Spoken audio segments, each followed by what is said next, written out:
So ఈరోజు మీ ముందుకైతే ఒక స్పెషల్ గెస్ట్తో వచ్చేసాను. ఆ గెస్ట్ పేరు చెప్పగానే మీ అందరికీ అర్థమైపోతుంది. అంబాటి కార్తిక్ రెడ్డి గారు. ఫోక్ ఇండస్ట్రీలో ఒక కింగ్ లా సెటిల్ అయిపోయిండు.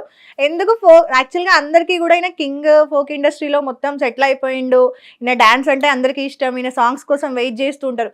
బట్ అందరిలా కాకుండా నాకు ఒక డిఫరెంట్ క్వశ్చన్ ఉంది.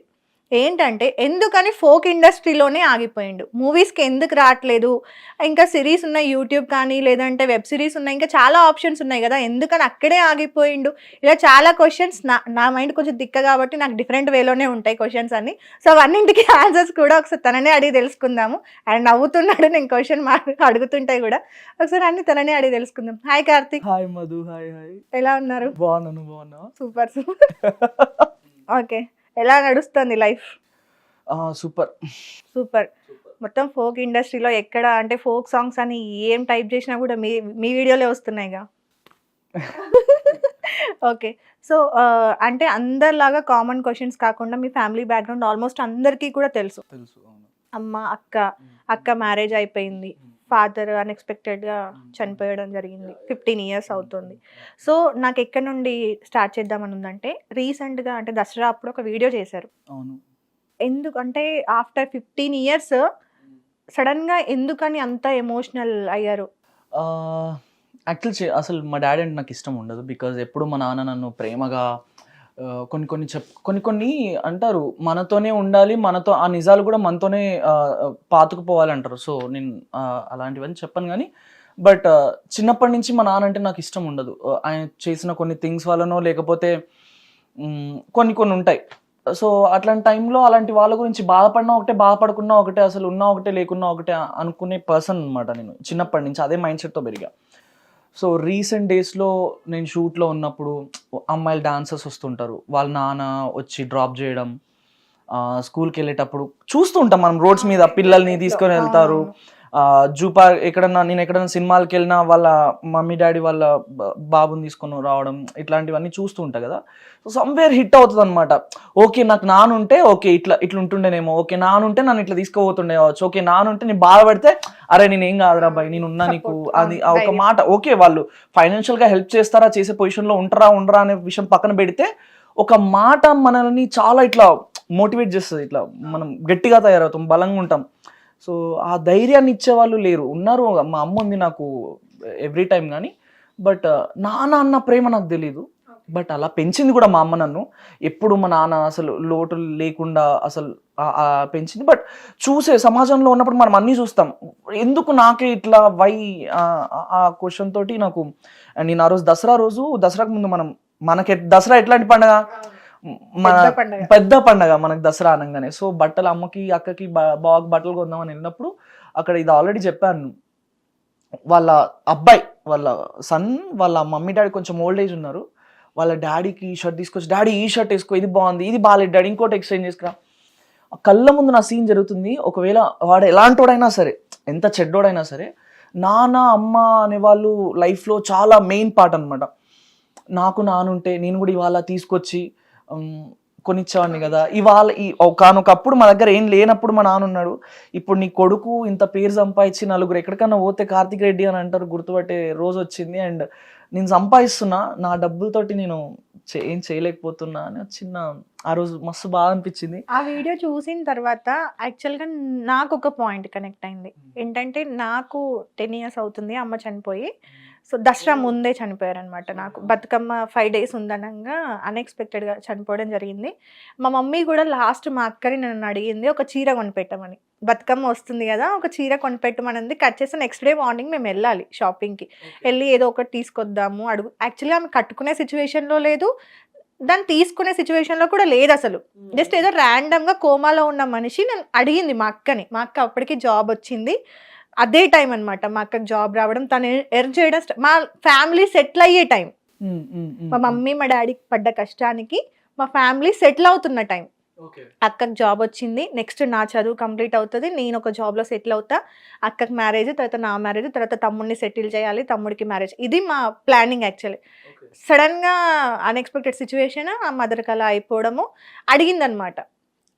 నెక్స్ట్ డే మార్నింగ్ 6 o'clockకి చనిపోయారు. మేము వెళ్దాం అనుకునే టైంకి. ఆ రోజు వెళ్దాం అనుకుంటున్నాము, కానీ అది మాకు ఇప్పటికీ కూడా రిగ్రెట్, అంటే ఏదన్నా కొత్త డ్రెస్ తీసుకోవాలన్నా మనసులో ఎక్కడో గుచ్చుతూ ఉంటదనమాట. ఇప్పటికి గూడా అబ్బా! అంటే ఎన్నో చేసాం మా మమ్మీ కోసం. హాస్పిటల్స్‌లో తిరిగాము, చేసాము. మా రుణం మేము తీర్చుకున్నాం. ఒక 50% అయినా తను మమ్మల్ని కని పెంచినందుకు మేము రుణం తీర్చుకున్నాం, కానీ ఆ ఒక్కటి చేయలేకపోయామే.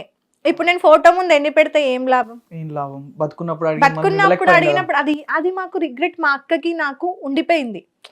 అది ఎన్ని డేస్ అయినా యాక్సెప్ట్ చేస్తున్నారు కదా మీరు. ఎగ్జాక్ట్లీ.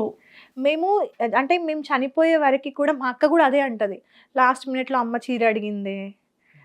అంటే ఇంకా లాస్ట్‌కి మేము మా మమ్మీ పెళ్లి చీరని పైన కప్పామనమాట. సో, మీ వీడియో నాకు కనెక్ట్ అయింది. సేమ్ దసరా సిట్యుయేషన్ సడన్‌గా ఒకేసారికి అనిపించేసరికి ఆ వీడియో నాకు పర్సనల్‌గా కనెక్ట్ అయిందనమాట. అంటే మీ పెయిన్‌ని నేను కూడా తీసుకోగలిగా. ఆ సిట్యుయేషన్‌లో ఇద్దరం సేమ్ చాలా అనిపించింది. మంది కనెక్ట్ అయ్యారు. అవును. కరెక్ట్‌గా ఎగ్జాక్ట్‌గా మళ్ళీ దసరానే. సో, అలా 2 కూడా పండగలు సేమ్. ఫాదర్, మదర్ ఎమోషన్స్ అలా కనెక్ట్ అయిందనమాట. సో, అలా ఓకే. ఎమోషన్స్‌ని పక్కన పెడదాం. సో, ఆఫ్టర్ ఫాదర్ ఎక్స్పైర్ అయిపోయిన తర్వాత ఫినాన్షియల్‌గా డెఫినెట్‌గా ప్రాబ్లమ్స్ ఫేస్ చేసి చాలా ప్రాబ్లమ్స్. నేను చెప్పాను, నేను చాలా మల్టిపుల్ వర్క్స్ చేశాను. టీ షాప్ అని, హాస్పిటల్స్ అని, చాలా చాలా వర్క్ చేశాను. మనకు అంటే ఒకసారి ఇంట్లో సపోర్ట్ సిస్టమే లేదు అని తెలిసిన తర్వాత డెఫినెట్గా ఎవరైతే మేల్ ఉంటారో నెక్స్ట్ చూసుకోవాలి ఫ్యామిలీని అన్నప్పుడు, అక్కకి అమ్మకి మీరే ఇంకా నెక్స్ట్ అని అన్నప్పుడు, మీ ఏవైతే లైఫ్లో గోల్స్ కానీ అవి కానీ అన్నీ ఉంటాయో, స్టడీస్ పైన ఇంట్రెస్ట్ ఉంటే వాటి అన్నింటినీ కూడా కాంప్రమైజ్ అయిపోయారు. లైక్ తర్వాత కూడా మీ స్టడీస్ కంటిన్యూ చేయకుండా టీ షాప్లో వర్క్ చేయడం, ఇదంతా కూడా ఆల్మోస్ట్ అన్ని ఇంటర్వ్యూస్లో నేను విన్నాను. సో, పర్సనల్ అది అక్కడి వరకే అందరికీ తెలుసు.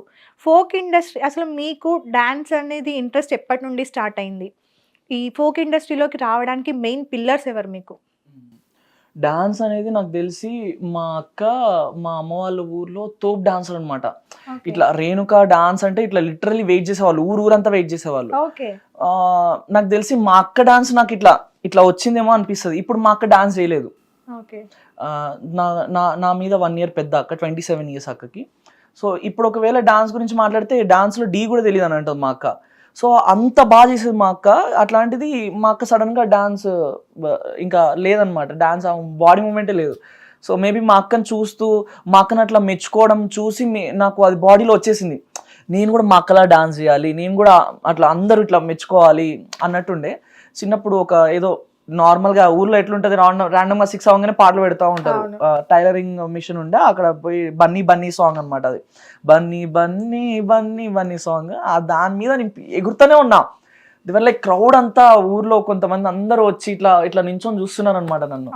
అండ్ వాళ్ళు చూసి ఇంకా ఏ అంటుంటా, నేను ఇంకా అనేసి జోష్ వచ్చింది.